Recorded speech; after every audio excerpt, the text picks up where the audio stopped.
یا رسول اللہ انظر حالنا، یا حبیب اللہ اسمع قولنا، اننی فی بغضۃ من بغضکم، خذ یدی صاحبنا اشعارنا، یا صاحب الجوامع یا سید البشر، من وجهک المنیر، من وجهک المنیر، لقد نزل القمر لا يمكن السلام كما كان مكروه، بعد الهدى وزوجة النساء والنساء. واجب الاحترام، عزت و تکریم، مسجد مسجد جلوہ فروز، مشایخ نظام، واجب الاحترام احباب محفل، حاضرین محفل، معززین علاقہ، عوام اہل سنت، السلام علیکم ورحمۃ اللہ وبرکاتہ. دعا ہے کہ خالق الرزق، مالک الارض والسماء، اللہ تبارک و تعالیٰ جل مجدہ الکریم، آج ہم سب کا یہاں پہ جمع ہونا، اس بات کی تقریب باعث باصلیت کے اندر ہم سب کا حاضر ہونا، اللہ تبارک ہم کسی شخصی قبولیت عطا فرمائے.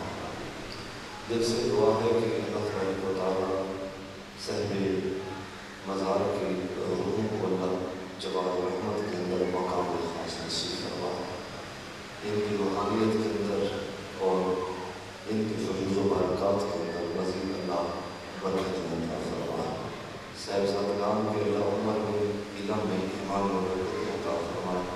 میرے برادر مکرم محترم جناب بھائی جان شاہ صاحب رحمۃ برکاتہ علیہ، جن کے حکم نامہ پہ آج اندر چیز یہاں حاضر ہوا اور اس واقعے تقریب حسن کے اندر حاضری کی توفیق سعید نصیب ہوئی. دعا ہے کہ اللہ تبارک و تعالیٰ حضور قبلہ شاہ صاحب کی عمر میں اللہ برکت عطا فرمائے. آج 7 محرم الحرام شریف کا بابرکت اور مبارک دن ہے. یہ مہینہ اور اس مہینے کا چاند جب چڑھتا ہے تو اہل ایمان کی کیفیت ہوتی ہے جو دل میں ہوتی ہے. حضور کی آل کا ذکر کر کے، ذکر کو سن کے ہمارے جو قلوب ہیں اور قلوب کے اندر جو ایمان ہیں انہیں ہمیں تقویت نصیب ہوتی ہے. یاد رکھیں، ایمان کی تکمیل کے لیے یہی وجہ، یہی شرط بیان کر دی گئی.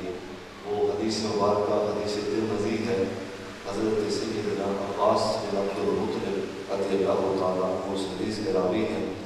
حضور نے ارشاد فرمایا کہ والذی نفسی بیدہ لا يدخل قلب الرجل ایمان حتی یحبہ اللہ ورسولہ والقرابۃ.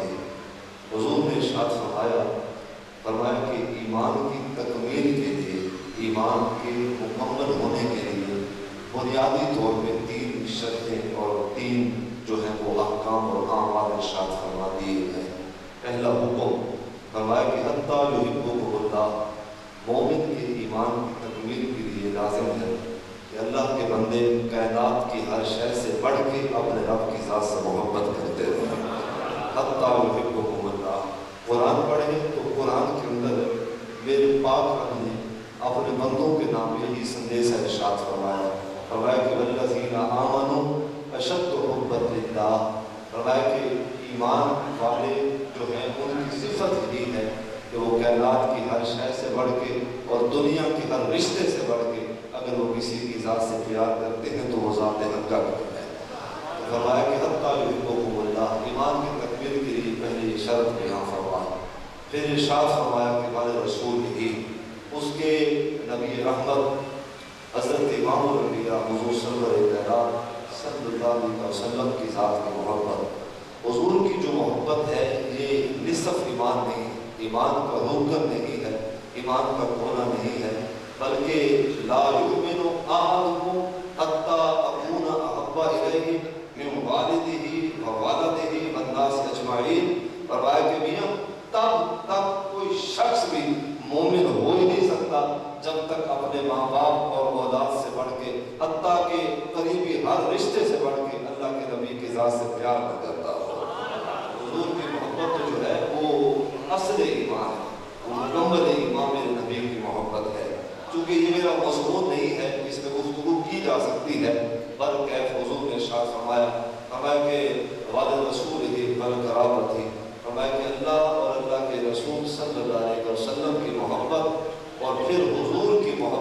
ساتھ حضور کی محبت کی وجہ سے حضور کے گھرانے کی محبت فرمایا کہ یہ لازم ہے، اس لیے کہ حضور آقا کریم صلی اللہ علیہ وسلم نے ارشاد فرمایا قلب الرجل ایمان، سینے دے اندر میاں ہوں ویلے تک ایمان پہنچتا ہی کوئی جب تک حضور کے گھرانے کی محبت اور محبت آ جائے۔ یہ رحمت صلی اللہ علیہ وسلم